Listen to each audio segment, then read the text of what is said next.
What's up everyone, welcome. I'm Tony P, back with another shop vac dust collection video. In this one, I'm going to share an interesting idea with you about cleaning the filter in your shop vacuum with a device you can build yourself that I call a filter cleaner box.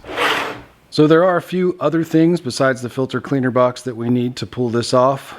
One is going to be an extra filter. If you're only working with a single vacuum, you're going to take the dirty filter out of that vacuum and put another filter in there because we're going to be using the vacuum cleaner to clean the filter. In my case, I have this extra vacuum that I use for just random stuff around the shop. Another thing that I use is this 1 7/8" rigid hose. I'm going to go ahead and disconnect the hose that's on this vacuum and hook up this 1 7/8" hose. I thought that I would have a really dirty filter. Actually, caked. Oh yeah, this is perfect. Okay. I got my dirty filter, filter cleaner box, extra vacuum or extra filter, whichever way you want to look at it, 1 7/8" rigid hose, and the last thing is the air compressor with a hose and an air nozzle. It's nice to have an air nozzle that has an extension on there. Just for demonstration purposes, I'm going to take this 1/4" piece of plywood off the side of the box and replace it with a piece of clear plastic so we can see what's going on in there.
These are all the parts that make up the box.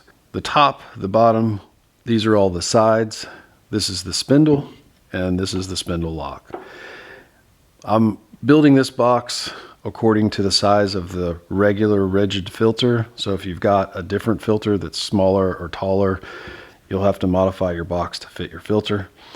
I'm also using imported plywood, so the 3/4" plywood is undersized. It's actually closer to 11/16, and the 1/4" plywood is also undersized. So just keep all these numbers as a reference, but you may have to make some modifications just to make everything perfect. The top and the bottom are made from the 3/4" plywood. They are 9 inches by 9 inches. Then the sides, there's 2 sides that are 3/4 inches, and then the 2 sides that are 1/4 inch.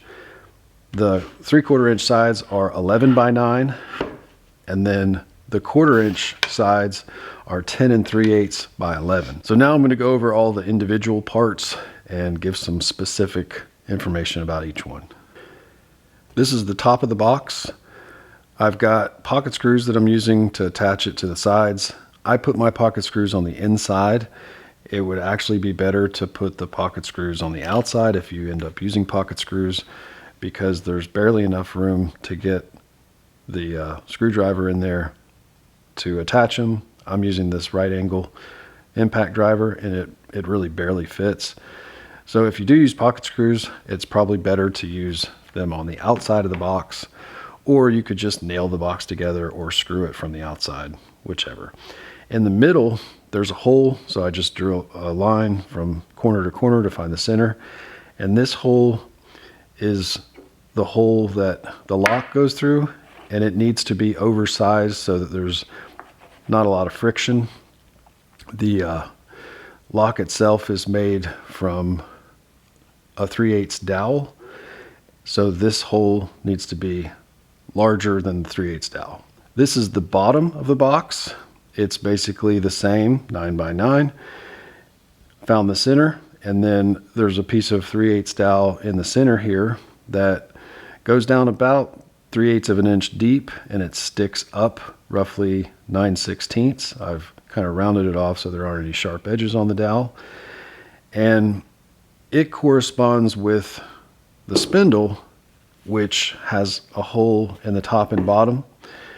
And the holes that are in the spindle only go about 5/16 deep, so that there's some space between the bottom of the spindle and the box, and that allows the spindle to ride on the dowel. It's also a slightly oversized hole corresponding with whatever dowel you're using.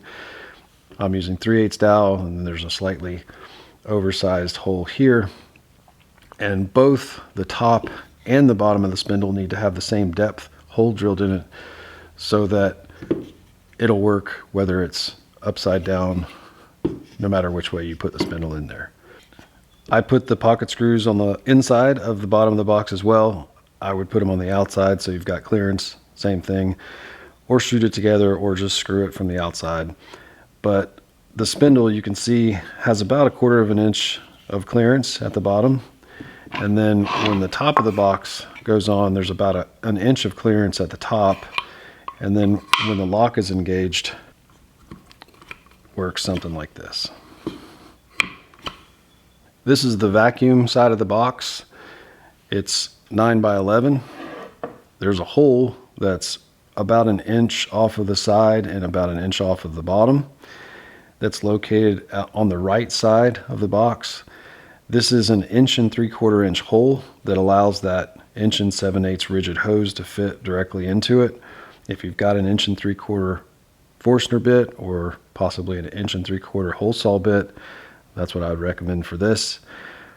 You could possibly put the hole in a different location, but this is catty corner to the slot for the air. So the air is coming in from this side. And I'm afraid if the hole was over here, it's possible that dust would build up on the right side of the box. But that is the vacuum side of the box. This is the air compressor side of the box. It's also 9 by 11, made out of 3/4 inch plywood. And there's a slot cut on the right side. I'm going to flip it over so you can see it. The slot is roughly 2 inches from that right side. It's about 1.25 inches from the beginning of the slot on the top and bottom. And I've just drilled a 1/2 inch hole at the top and bottom, and then connected that hole, creating the slot with, it looks like with a jigsaw, because it's a pretty rough cut. It's basically just so that you can stick that air nozzle in there and blow it out. On the outside, I've got some elastic that is just elastic off of some old underwear. It's stapled at the top and the bottom, and I've got these strips that are made out of 1/4 inch plywood. They're 1.25 inches by 11. So there aren't any staples on the sides. I'm just using these strips to hold it down. You could possibly just use some staples and staple the sides of the elastic.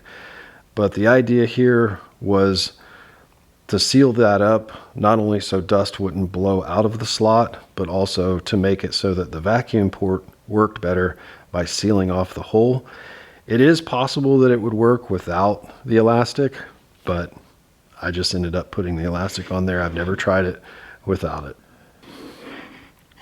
These are the 1/4 inch sides of the box. They're 10 3/8 by 11. This side is the side that has the plug, or the side that comes off so that you can put the filter in there.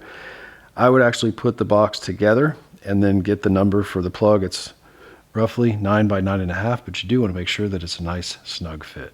So just put the box together and then double check this number. The spindle is made entirely from 3/4 inch plywood. There are two circular pieces that are 4 7/16 diameter. There's a hole drilled in the top and the bottom. Those holes are 5/16 deep, slightly oversized with the 3/8 dowel so that there's no friction. And then there's these pieces that suspend the two circles.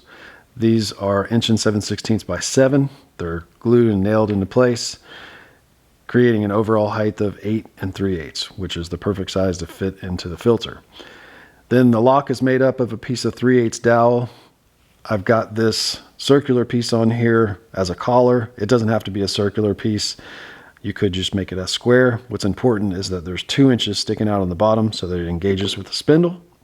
And I left 1 1/4 sticking out of the top, which isn't necessary either. But that's glued. I used a couple of pin nails to lock it in place until the glue dried. Now I'll go ahead and put it back together.